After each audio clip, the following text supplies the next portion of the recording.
আসে তাহলে তো আমাকে খেয়ে ফেলবে। আমি নাই, আমি নাই। এরকম চলে আসলাম কিন্তু এই যে দেখেন সুন্দরবনের সাগর পাড়ে লীলাভূমিতে।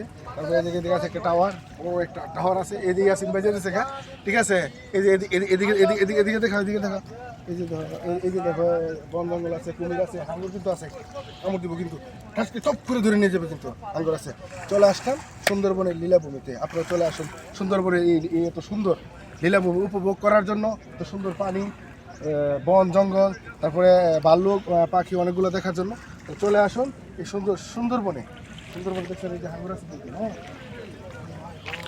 যদি হাঙ্গর থাকে তাহলে কিন্তু কামড় দিব, ঠিক নেই, কামড় দিব কিন্তু হুপ করে ধরে নিয়ে যাবে কিন্তু যদি হাঙ্গর থাকে। সর্বনাশ, পানি কেউ দেখছেন? কতগুলো লঞ্চ দাঁড়িয়ে আছে।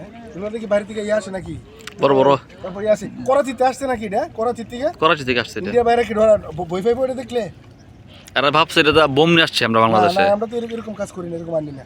এটা করাচি থেকে আসছি কিন্তু, না দেখেন আমাদের যে যারা আসছে তারা কিন্তু স্পটে অনেক ঘোরাফেরা করছে, ঠিক আছে। এদিকে আরেকটা আছে, এই জায়গায় কত সুন্দর একটা মাঠ, অনেক বড় মাঠটা কিন্তু, না ভেতরে আছে। তবে ভবিষ্যতে আরো অনেক সুন্দর হবে, তবে হইতেছে, ঠিক আছে। এদিকে আছে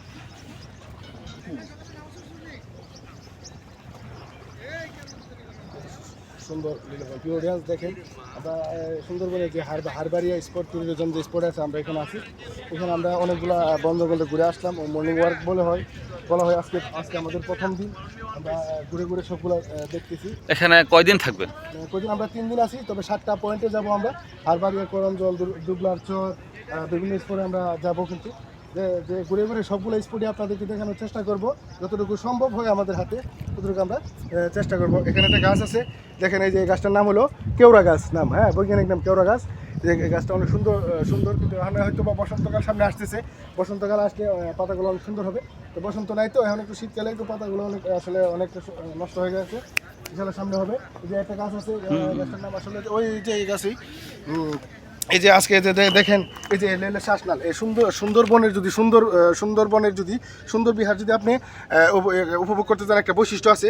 এটা হলো লুনা পানিতে যে গাছগুলা জীবিত থাকে কীভাবে, গাছের বৈশিষ্ট্য হলো গাছগুলোর শিকড় উপরের দিকে থাকে। এই কতগুলো শিকড় দেখছেন, এই যে কতগুলো শিকড়, এই শিকড়গুলো শ্বাস নেয় তারা এই শিকড় দ্বারা। এই যে এটা একটা বৈশিষ্ট্য, ঠিক আছে।